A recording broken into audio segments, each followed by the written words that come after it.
Good afternoon, ladies and gentlemen. Today, February 5th, is of particular importance for the people of East Turkestan.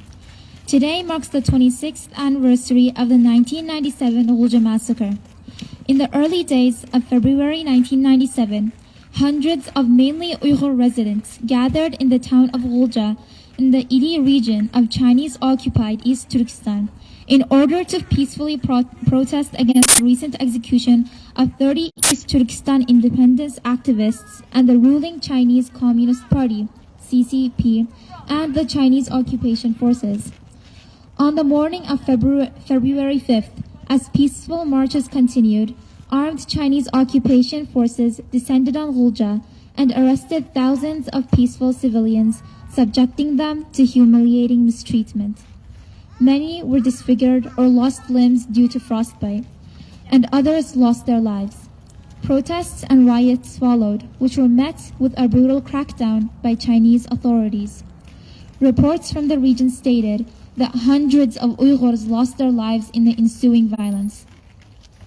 The genocide, the tragedy in Gulja in 1997 was an escalation in China's decades-long campaign of colonization, genocide, and occupation.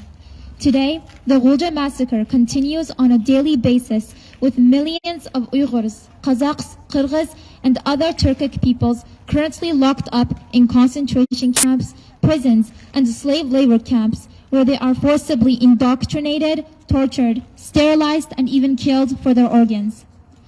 Now with the China trade trap, it is not easy to hold China accountable and stop its ongoing genocide against the Uyghurs, Kazakhs, Kyrgyz, and other Turkic peoples of East Turkestan. Governments and international bodies must take meaningful action. The silence of the UN has led the US government and the parliaments of Canada, the UK, Belgium, the Netherlands, Lithuania, the Czech Republic, and France to officially designate China's barbaric treatment of Uyghurs, Kazakhs, Kyrgyz, and other Turkic peoples as genocide and crimes against humanity. Despite repeated calls by numerous organizations and parliaments, the UN Commission on Human Rights has failed to publish a righteous report on the situation in East Turkestan. If the UN is unwilling to investigate, and individual governments and parliaments' recognition of China's atrocities against Uyghurs/Turkic peoples as genocide cannot produce enough pressure to convince the Chinese government to stop, then what can? Will the world continue to issue symbolic condemnations and recognitions, or will it act to implement its treaty obligations under the UN Convention on the Prevention and Punishment of the Crime of Genocide? On January 27, as a part of International Holocaust Remembrance Day, governments, politicians, corporations, leaders of organizations, and the elites of the world, including business people and celebrities, took to social media to restate their annual vows to never again. Never again is happening right now, right this very second in occupied East Turkestan. If governments are genuine in their vows to never again, they must fulfill their treaty obligations to prevent and punish the perpetrators of the greatest humanitarian crisis of our country, China's ongoing genocide in East Turkestan.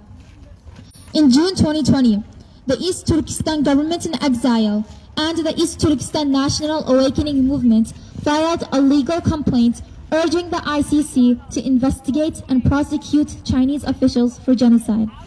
Governments must pressure the International Criminal Court to start investigations while the genocide is taking place in occupied East Turkestan.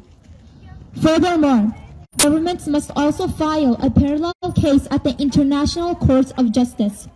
Failure to support East Turkestan people's legal efforts to end the ongoing genocide and obtain justice will only show that the vows of never again and commitment to human rights and justice are nothing but empty vows. What is even worse, the lack of an international investigation will only embolden China to continue its brutal attempts to eradicate the Uyghurs. As Holocaust survivor Elie Wiesel stated, we must take sides. Neutrality helps the oppressor, never the victim. Silence encourages the tormentor, never the tormented.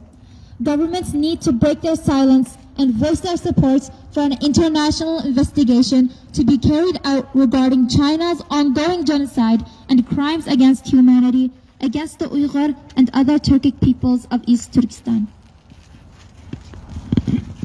Thank you very much, Nuramine.